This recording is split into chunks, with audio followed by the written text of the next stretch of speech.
Hey, gang. Where'd I go? Hey, okay.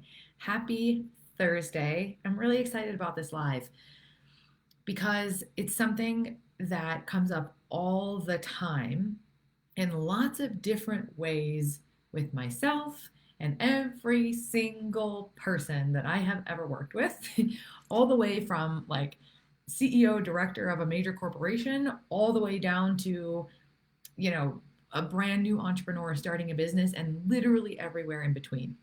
It's something that I hear myself talk about almost on a daily basis, and we hear about it all the time. Time management. Say hi if you're here. So, time management. But one of the things that let me slow down and back up a little bit. If you're struggling with time management issues the way I'm talking about, here is some of what you might experience. You might be like way over functioning, way over productive, but under satisfied. So you might be getting a whole lot done, but not necessarily feel like you're moving toward what you want. You might be planning so much in and feeling an anxious pressure to get a lot done, and then find yourself super distracted throughout your day and not completing the tasks. You could be finding yourself just completely like as you might feel yourself dropping the ball and really not getting anything done. Or here's another big one. You might find that you keep coming back to a desire for more structure. I need to schedule differently. I wish I just had like an exact roadmap for what I'm supposed to be working on right now. So drop a message in the chat if any of these ones in particular resonate with you. I love to hear it as we go. So that's a big one for me. My business manager Sarah knows that anytime I come to her to talk about scheduling, she always goes, "What's the energy sucker?" Because if we're super caught up on scheduling or we're super caught up on like give me the 7-step system because I can't figure out how to get the results that I want or I can't figure out how to get my time structured, it's almost always at one or more of the following 10 what I call energy messes that make you think you have a time issue.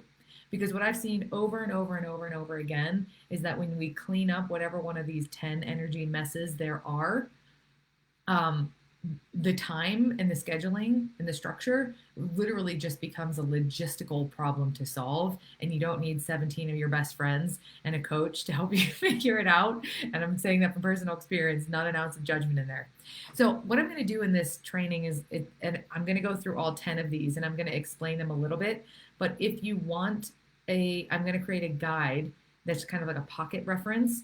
If you want that, make sure you email me. I put the email address in the description so that you can get that guide and refer to it back and forth. This training might be on a touch on the longer side because it's so important to get these things. But that pocket reference you can look at anytime, keep it in your car, store it on your phone, whatever you want to do. All right. In no particular order, these are the 10 energy suckers that make you think you have an issue with time and scheduling. I will say, though, as I go through the training, I'll talk about the way that these can interplay with each other. But it's a really helpful thing to know what they are so that if you're struggling with a time or scheduling issue, you can come back and look at this list and go, which one or more of these 10 are playing into a mess of energy? And I got to get those situated first before I try to make anything happen with scheduling. Cool? Great. Thank you for being here. So the first one you may have heard before, but it's the difference between something that's urgent and something that's important. And even if you have heard this before, which I have heard many times, it is important that you put urgency on remembering that this is the thing. So, urgent versus important. It's actually really, really simple.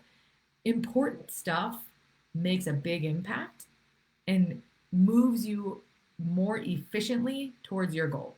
If that goal is money, cool. If that goal is booking a speaking gig, cool. If that is finishing a book or finding a publisher or signing a client or delegating a task, important stuff moves the needle. Urgent stuff is a fire that needs to be put out. So, a lot of times in the workplace, an urgent thing will feel like an employee who's upset. In an entrepreneurial setting, it will look like a client who's upset, or something that creates a sense of like rushed anxiety that really feels like, oh my God, this has to be done right now, or the world's going to end. Urgent stuff has a way of getting done. We always get the urgent stuff done. The problem comes in when we continually place urgent stuff in front of important stuff. Because here's the lie of urgent things: they will someday end. If you're a human being on the planet Earth, there will always be urgent things that come up to get in your way. So, what we have to start to do is to define and distinguish: is this urgent, or is this important? Or is this both urgent and important? Because that's the stuff that really needs to get done. Things with a deadline are urgent. You got to get those done. Things that are important might be making the calls that you need to make in order to create the business that you want to create, lead generation, working on a presentation or a talk that you're giving a month from now that you want to create return business. In some schools of thought, they call this the deep work, right? And so strategy work is important, has so, but, new business creation can be urgent and important. So it's important to understand which is which and start to develop a relationship to calming down your nervous system when something urgent shows up. You'll do it, but it can't perpetually get put in front of something that's also important. So that's number one. Number two, is there a belief issue coming into play that's throwing off your energy? So a big one that comes up all the time in the world of like high performance work and entrepreneurial stuff is, if I'm not working hard, then I'm not doing enough. And a lot of times what work hard often means to us when we define it: skipping fun things, not allowing ourselves time to meditate. If we're not feeling anxious and depleted, that means we weren't working hard enough. And if we have an inner resistance to that kind of hard work, we might not allow ourselves to focus at all on anything. And so that belief issue would need to just be acknowledged. Oh, okay. It's not like you have to do this like deep excavation coaching work. You just need to look at, what am I believing about this? Oh, I'm believing that hard work means I have to kill myself and I'm not willing to do that. What else could I do instead? More interruptions than you are coming across. Oh, thanks, you. Hold on a sec. Let me check on that.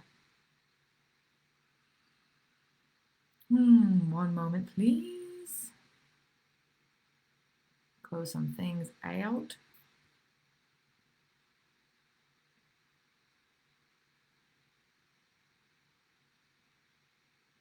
Bear with me. All right, tell me if this is any better. Let me know. Give me like a thumbs up or something if this is coming across any better. I close out a whole bunch of stuff.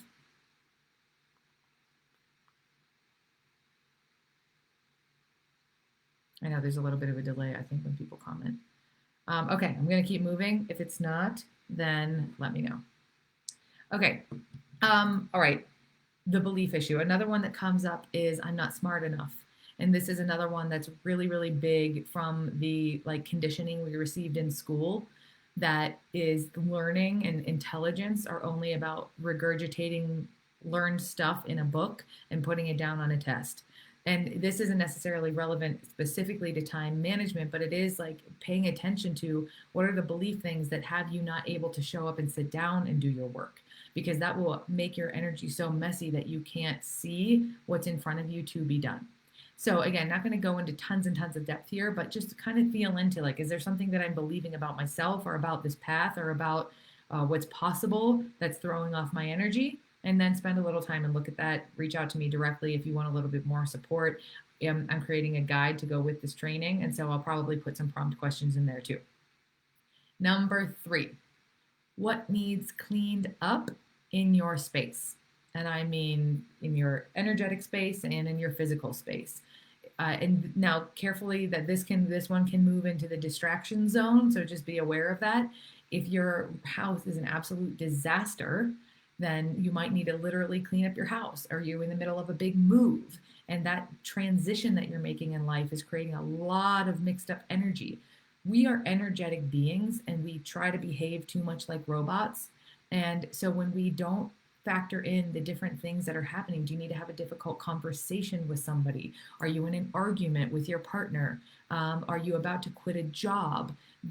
Or do you need to quit your job?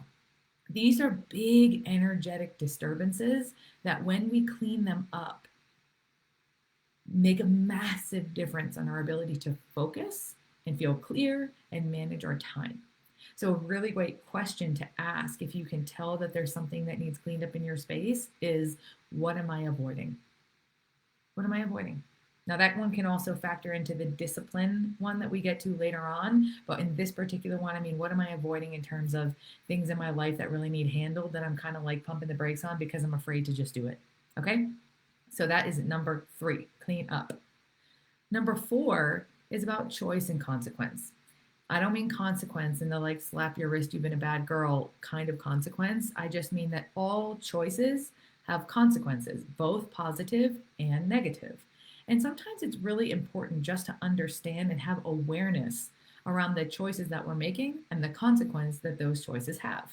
So, for example, if you have scheduled that you're going to work on your podcast all afternoon, but it's a beautiful day, and instead you decide that you want to go to the park, that's a choice you can make. But if you make that choice, just be aware that the consequence of that is that you're not going to get done the thing you wanted to get done. And in order to do that, that podcast work now has to go somewhere else. And a lot of times, the way that we relate to this particular kind of this energy mess is that we'll unconsciously make the choice, like it's rain, it's beautiful, I'm going to go out, but we don't bring enough awareness to the consequence and then what we want to do with that. Because the beauty of being in the world of entrepreneurship, or even just like in leadership, you have the freedom of choice, but it's the lack of awareness of the consequences of those choices that creates the energy mess. And so when we bring more awareness and attention to that consequence and we can do whatever else we want with it, we clean up that energy and then we feel freer with our time. The one that piggybacks on top of that is number 5, and it's practicality. This is one that is probably one of my blind spots. And practicality is, are you being practical? Are you being realistic with the things that you set out to do? I made the choice to keep Pepper only in school 3 days a week, which means that 2 of those 5 days a week, I don't have the big chunks of hours of time that I want to work. And so the consequence of that is that I have less time. And if I'm not practical about what can go in that time, and I keep setting really big, crazy, ambitious goals that need to fit into a container that don't hold that, my energy is going to be a mess because I'm not going to know what to work on. I'm not going to know, I'm going to feel this constant pressure of like being behind, because the reality is I'm not behind. I'm just being completely impractical. And I think that being submerged in the world of personal development and entrepreneurship and self-growth can kind of leak into a toxic relationship with practicality, because there's so much out there about how you can make $20,000 in 5 minutes and whatever, and all that's really useful. But if we're not being more discerning with it, we can end up being impractical. And this is not to stomp on possibility, but it's to find the balance between practicality and possibility. Okay. Number 1, 2, 3, 4, 5, 6, intention. Yes. Intention is a really important one because we need to be intentional with what we're doing. We're so programmed to be productive that I find in myself and in my clients that we can forget to be intentional. So we react from this nervous system anxiety of, holy crap, I need to get stuff done. And we sit down in our computer and we just want to start banging out what are you working on? Like, what do you want to achieve? What is the intention of this time that you're working on? And so you want to really slow down before you work and in between tasks. Okay, what's next? Taking even just a couple minutes to sit down and write a couple sentences out about, here's what I'd like to get done and here's what I had planned. And this one's going to piggyback off of my next one. Makes a massive difference in cleaning up your energy. When we sit down to work unintentionally, it creates confusion. That confusion messes up our energy and we're not sure how to use our time. So be intentional, not only like in the big picture, but every time you sit down to work. Something that steals and robs our attention is going straight to email or straight to social media because it automatically steals our attention, and our attention gets thrown into whatever's in front of us, and we miss out on being intentional so that we actually know that we're getting where we want to go. And when we do that, and we're not intentional, we end up kind of just like doing that like busy productive thing, a bunch of urgent stuff, but never get to the important stuff. And that leaves us feeling anxious. And that anxiety usually feeds us to go back into more urgent stuff, or feeds the belief issues that I'm not smart enough. And it has us making choices that have bad consequences. So this is a really, really important one. Piggybacking off of that one is number 7, which is clarity. And I can't tell you the number of times I have seen this. I mean, if I had $1 for every time I had this conversation with somebody, a lack of clarity about where you're going and what you're doing and how you're getting there, in other words, clarity/strategy, is such an energy messer-upper that you can be the smartest, most hardworking, skillful person on the planet, but you don't know where you're going or how you're going to get there or what is priority. Your energy is going to be really scattered, and it's going to make it really hard to manage your time. So here are the 1, 2, 3, 4, 5. This is a mini subset of things that I go through with my clients when they're feeling a lack of clarity. Number 1, what is your goal? And I mean a specific goal. Specific, measurable, realistic, timely, measurable. What is the goal? I want to create $10,000 by the end of December through X. Right? This doesn't have to be your forever goal. It's just the one that's going to narrow your focus and become your guiding light. So something to remember about a goal is it's part a place to get to, and it's part a place to map yourself from. Because if we have a goal that's way too big, or not even too big as in like we can't do it, but just too big for right now. I want to make $100,000. Okay, by when? How do you want to make it? What's the right? Like it's too big, and that might be past where you are. So it's not actually helpful to create a goal that paralyzes you.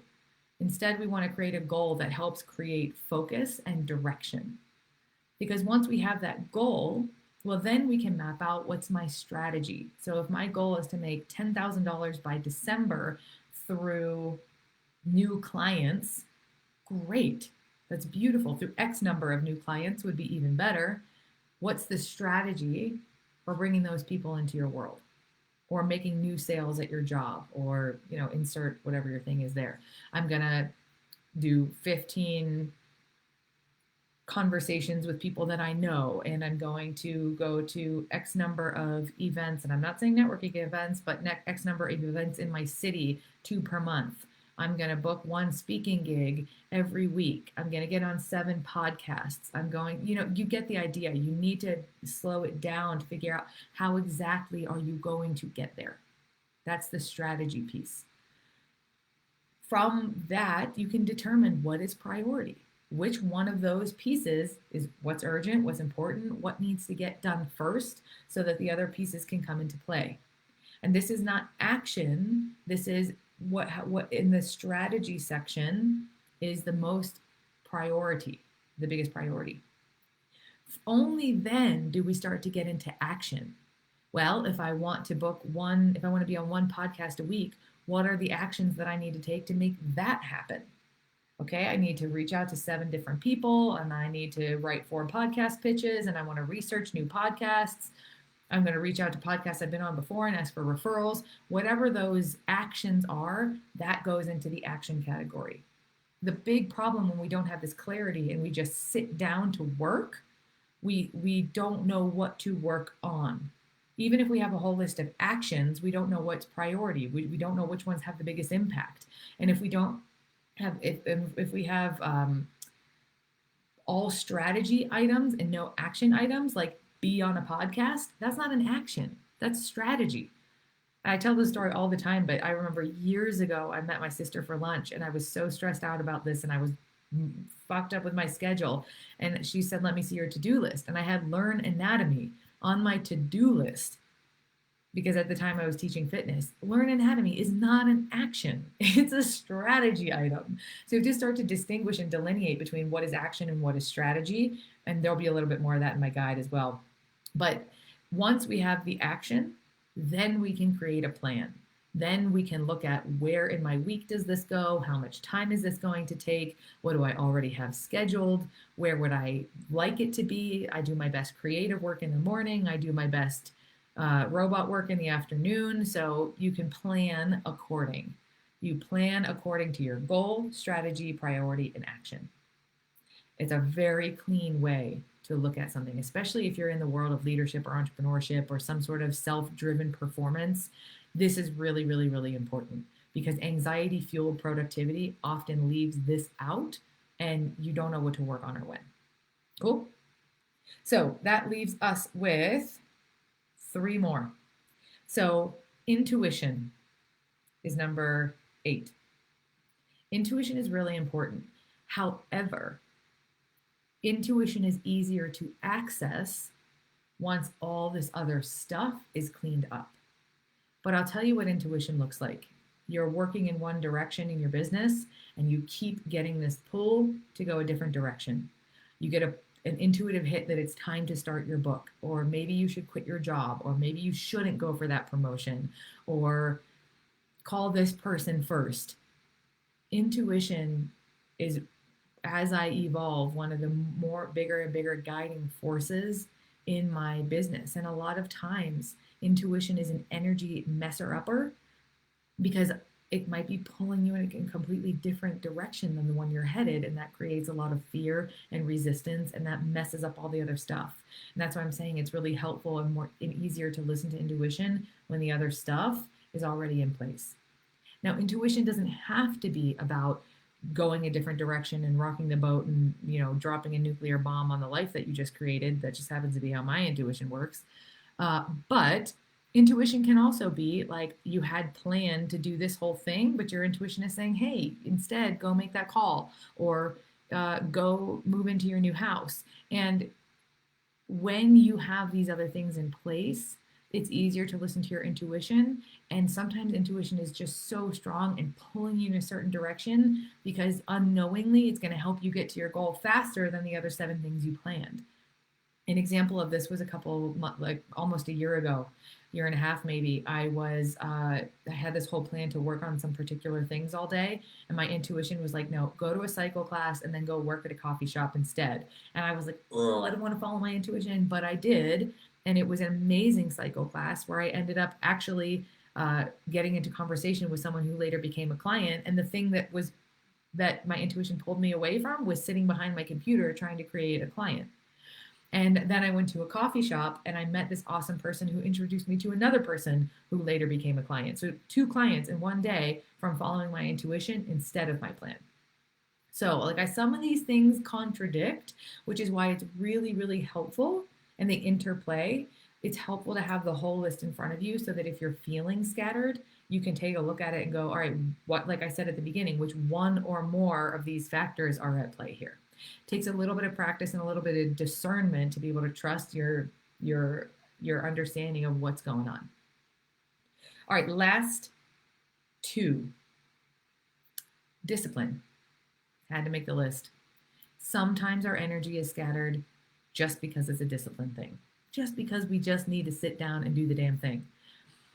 A huge amount of anxiety gets created for me in my life when I don't follow my discipline to do the things that I know are both urgent and important.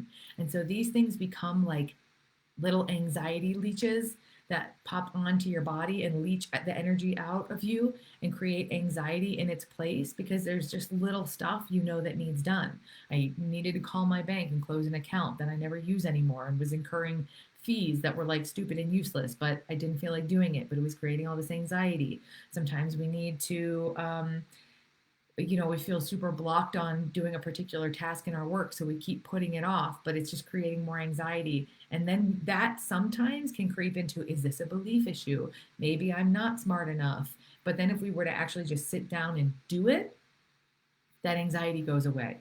And when it is a discipline thing, this is where it kind of does require just a little bit more grit, like just sit the fuck down and do it. Saying that to myself as much as I am you.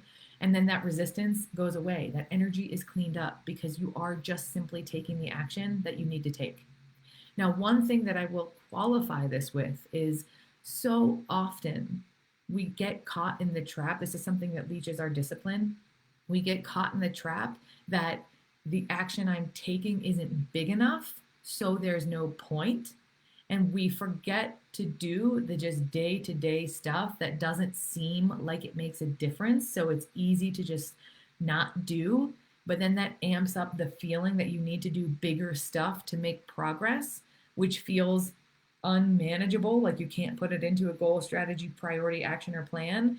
And then that creates this like, oh, this resistance to discipline because we're in the wrong mindset, right? So it's much easier to be disciplined when you're also being practical, right? We talked about practicality in one of the earlier energy messer uppers. So note the way that those two interplay with each other as well. Sometimes it's just a sit down and do it, but we got to make sure the thing we're sitting down to do is realistic and consistent and repeatable.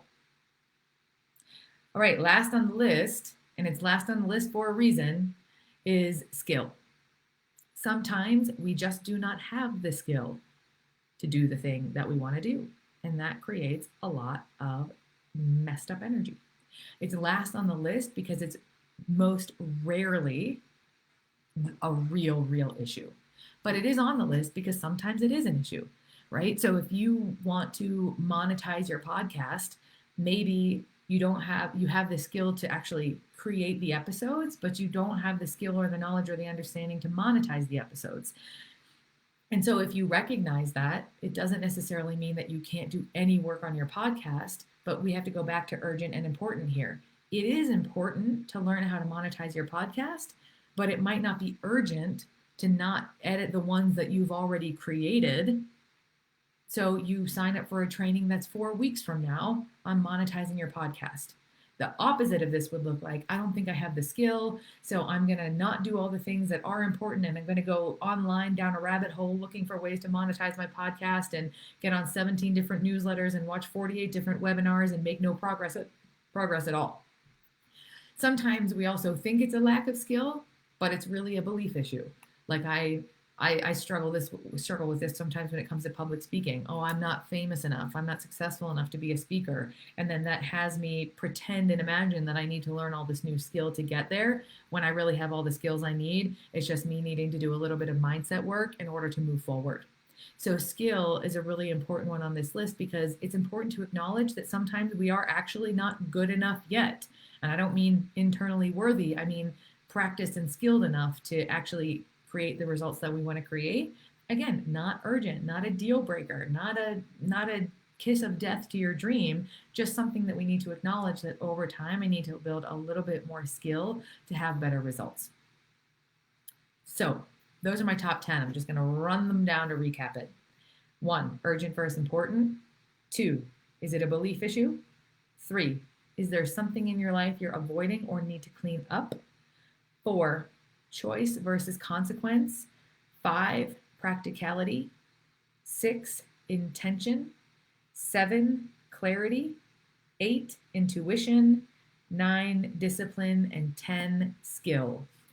When you have awareness of which one of these energy messer uppers are in your space, you can clean it up and you can just start to manage your time more differently. I promise it works like magic. And if you want the pocket guide that I'm going to be creating in the next couple of weeks around this, send an email to the email address I have listed and I will send it to you. Let me know what was helpful. Let me know if you have questions. Reach out to me directly if you want to dive into any one of these in particular. But I would absolutely love to know what resonated, where you get stuck, and how putting this into practice will make a difference for you. Have an awesome day. Thanks for hanging out with me, and I will see you soon.